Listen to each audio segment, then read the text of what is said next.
Hi friends, welcomes to ஷேச்சாரஸ் kitchen. இன்றைக்கி நம்ம உளுந்தங்களி எப்படி செய்கிறதுன்னு பார்க்கலாம். முதல்ல 100 கிராம் கருப்பு உளுந்து எடுத்துக்கோங்க. அது கூட 50 கிராம் பச்சரிசி எடுத்துக்கோங்க. ரெண்டுத்தையும் மிக்ஸ் பண்ணி ஊற வச்சுக்கலாம்.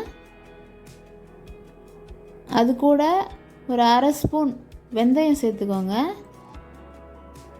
இது எல்லாத்தையும் சேர்த்து தண்ணியில் ஒரு 4 மணி நேரம் ஊற வைங்க. ஊற வச்சதுக்கப்புறம் அதோட தோலெல்லாம் எடுத்துடுங்க. தோலை எடுத்ததுக்கப்புறம் இப்படி தான் இருக்கும். இதை நம்ம மிக்சியில் கொரகொரப்பாக அரைச்சி எடுத்துக்கலாம்.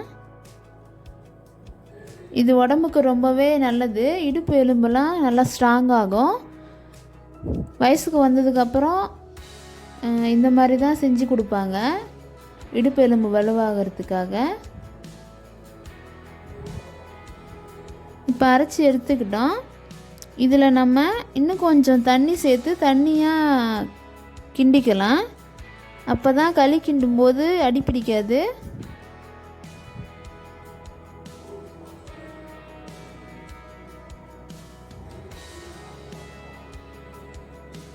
நீங்கள் வாரத்துக்கு ஒரு தடவை இந்த மாதிரி செஞ்சு கொடுத்தீங்கன்னா பெண் குழந்தைங்களுக்கு ரொம்பவே நல்லது. அவங்களோட போன்ஸ்லாம் ரொம்பவே ஸ்ட்ராங்காகும்.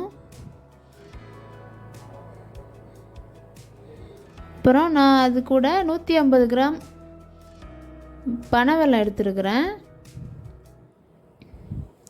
இதை நம்ம அடுப்பில் ஒரு பாத்திரம் வச்சு கொஞ்சம் தண்ணி ஊற்றி அது கூட அந்த வெல்லத்தை கலந்து காய்ச்சிக்கலாம். கொஞ்ச நேரம் கொதிக்க விடுங்க.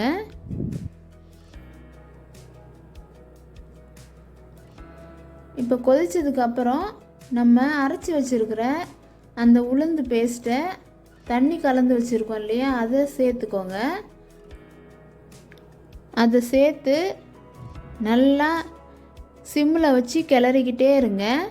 கிளறினதுக்கப்புறம் அது பாருங்கள், இந்த மாதிரி கட்டியாக இருக்கும். அது கூட தேங்காய் பூ சேர்த்துக்கலாம். இது கூட ஒரு ஸ்பூன் நல்லெண்ணெய் விட்டு எடுத்துக்கோங்க. உடம்புக்கு ரொம்பவே நல்லதான இந்த உளுந்தங்களியை ட்ரை பண்ணி பாருங்கள். வீடியோ பிடிச்சிருந்தா நம்ம சேனலை சப்ஸ்கிரைப் பண்ணுங்கள். தேங்க்ஸ் ஃபார் வாட்சிங்.